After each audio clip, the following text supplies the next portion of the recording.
केंद्र सरकार की ओर से सरकारी कर्मचारियों के लिए नई पेंशन योजना यूनिफाइड पेंशन स्कीम यानी यूपीएस का ऐलान किया गया है।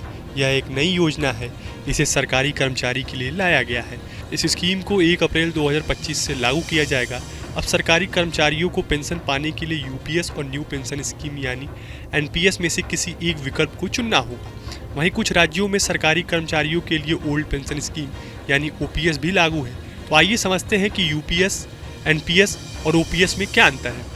यूनिफाइड पेंशन स्कीम यानी यूपीएस केंद्र सरकार की ओर से लॉन्च की गई है। इसके तहत केंद्र सरकार द्वारा सरकारी कर्मचारियों को पेंशन दी जाएगी। सरकारी कर्मचारियों के 25 साल नौकरी करने पर रिटायर होने के बाद उनकी पिछले 12 महीने की बेसिक सैलरी पर 50% पेंशन के रूप में दिया जाएगा। इसी स्कीम की खास बात यह है कि इसे एश्योर्ड पेंशन का प्रावधान है। अगर कोई व्यक्ति 10 साल नौकरी करता है तो उसे कम से कम 10,000 रुपये पेंशन दी जाएगी।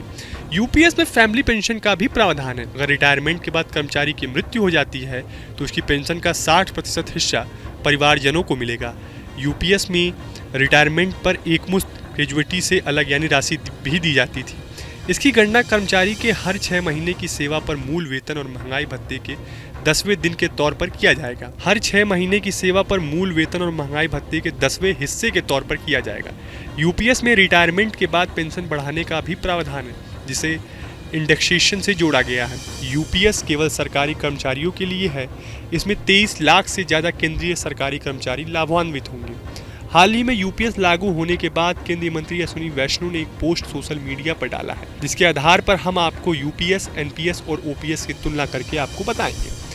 यूपीएस केवल सरकारी कर्मचारियों के लिए है, वहीं एनपीएस सरकारी और निजी दोनों क्षेत्रों के कर्मचारियों के लिए है। ओपीएस भी सरकारी क्षेत्र के कर्मचारी के लिए ही थी।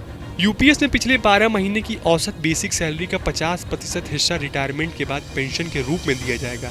एनपीएस में रिटायरमेंट के बाद कोई गारंटीड पेंशन का प्रावधान नहीं था, जबकि ओपीएस में आखिरी बेसिक सैलरी का 50% पेंशन के रूप में दिया जाता था।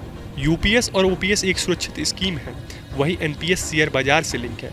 10वें हिस्से में बेसिक प्लस डीए कटेगा। हालांकि इसमें सरकार का योगदान 18.5% का ही होगा, जो कि पहले 14% का था। ओपीएस में कोई कटौती नहीं होती थी। यूपीएस में रिटायरमेंट का एकमुश्त राशि का प्रावधान किया गया है, जिसका कैलकुलेशन कर्मचारी के हर 6 महीने की सेवा पर मूल वेतन और महंगाई भत्ते के 10वें हिस्से के तौर पर किया जाएगा।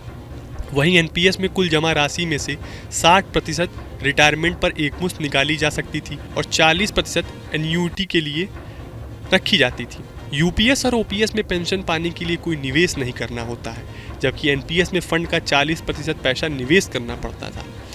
यूपीएस और ओपीएस में पेंशन इंडेक्सेशन का फायदा मिलता है, जबकि एनपीएस में ऐसा नहीं था।